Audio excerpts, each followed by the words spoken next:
जय परमेश्वर देवता लोगों, जय परमेश्वर। तुमको अगर तुम्हारे बच्चे प्यारे मालूम होते हैं तो अपने बच्चे बचने के खातिर इन बनियों के काफिरी जाल का बंदोबस्त करो और इन बनियों के जाल की खबर सातों आठों वलायतों को दो ताकि अपना भला होवे, नहीं तो यह बनिए तमाम जान को गारत कर देवेंगे।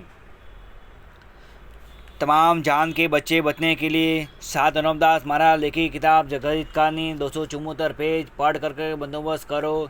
जब तुमको और तुम्हारी औलाद को अच्छी तरह से आराम मिलेगा। वो किताब मुफीदा मौसूम ब जगत इतकार ने अच तसनीब सात अनोपदास मोत वतन मुलक मारवाड़।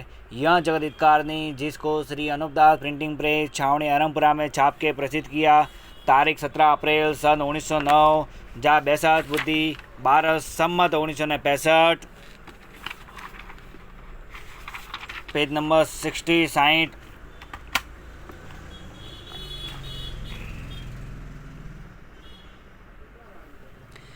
काल डाल के मार देते हैं। गरज के जिस तरह से यह बनिए संसार को मरवाना चाहते हैं तो राक्षसी पाप से पहले बुद्धि भ्रष्ट कर देते हैं और फिर आपस में लड़ा करके मार देते हैं। और जो कि हिंदुस्तान में हिंदू मुसलमान की औलाद है, उन्हों को यह बनिए दूसरी बादशाह को लाके अपने राक्षसी पाप से अकल खराब करके मरवा देंगे।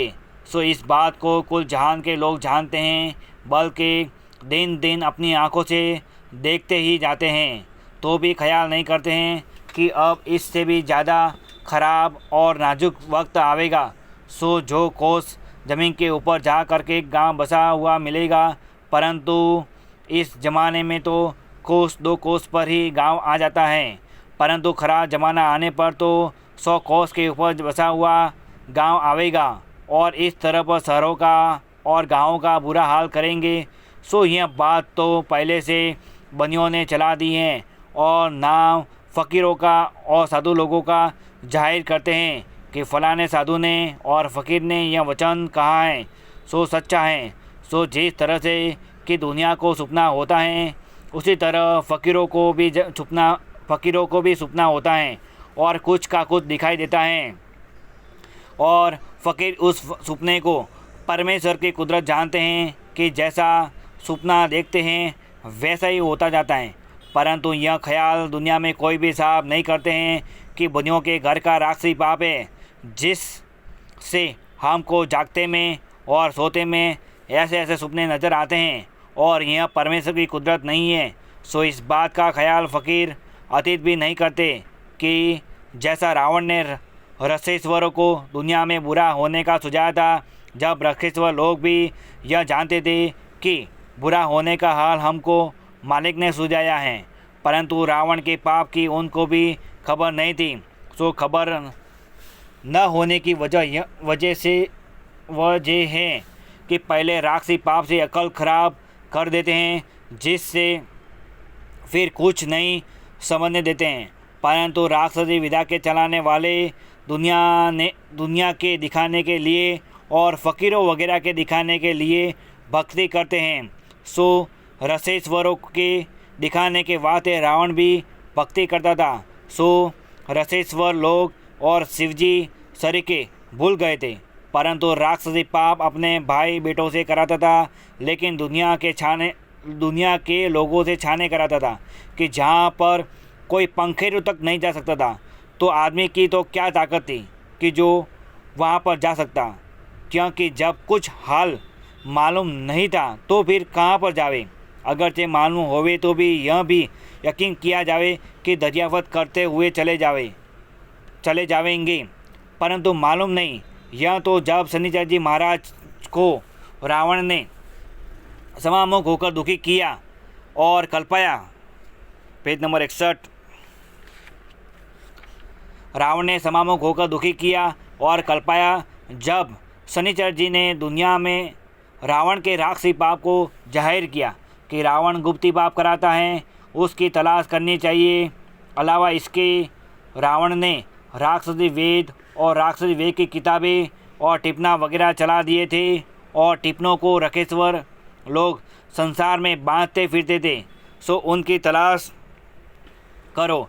अगर तलाश न करोगे तो यह सब जहान को गारत कर देंगे। परंतु रावण के जाल की खबर राजा बादशाह को हुई तो उन्होंने उसी वक्त अपने रैयत के सलाह करके बड़ी भारी फौज तैयार की और अपनी फौज के वसीले से और जोर से रावण के भाई बेटों समेत और मय फौज वगैरह के गिरफ्तार कर लिया।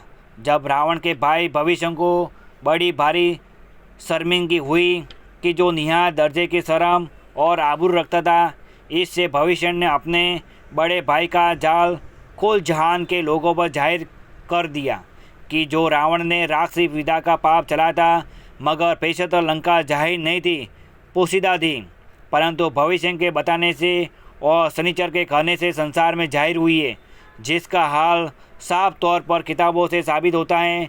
परंतु जब तक कोई भी लंका का नाम नहीं जानते थे, लेकिन रावण के भाई बेटे और उनकी औलाद जानती थी और किसी को भी खबर नहीं थी, क्योंकि रावण राक्षस विद्या का पाप लंका में कराता था और मैं कबीले के और मैं भाई बेटों अपने के लंका में रहता था। इससे उनकी औलाद भी अपने बुजुर्गों के मुआफ़ी की काम करते थे, क्योंकि जैसा राक्षसी पाप चलाया था उसी तरह से उनके भाई बेटे भी कराते थे। परंतु जबकि उनके पाप को संसार ने एक दिल होकर छोड़ा दीपा, तो कुछ दिन गुजरने के बाद हरनाकुंस वगैरह ने भी तरह तरह से राक्षसी पाप चलाया था, जिसका हाल साफ तौर से ऊपर लिखा गया। उसी तरह अब इन बनियों ने भी बलराजा के बाद से राक्षसी पाप चलाया है और सबकी अकलों को राक्षसी पाप से खराब कर दिया है। और इन बनियों का गिरोह हिंदुस्तान में से रावण की तरह से पाप करने को निकला है। जब से बराबर दुनिया के नाम का पाप करा रहे हैं, जिसकी खबर दुनिया को बिल्कुल नहीं है, परंतु इस कदर अलबत्ता मालूम है कि इन बनियों ने राक्षसी पाप चलाया था। उस जमाने में बादशाह ने जैन धर्म के मंदिर गिरवाए थे, जिसका अब तक सबूत मौजूद है। बल्कि इसका हाल तवारीखों से जाहिर होता है कि जिस कदर मंदिर के अंदर पुतलियाँ थी, उनकी नाकें तक काट ली थी। सो इस बात का इंसाफ किया चाहिए।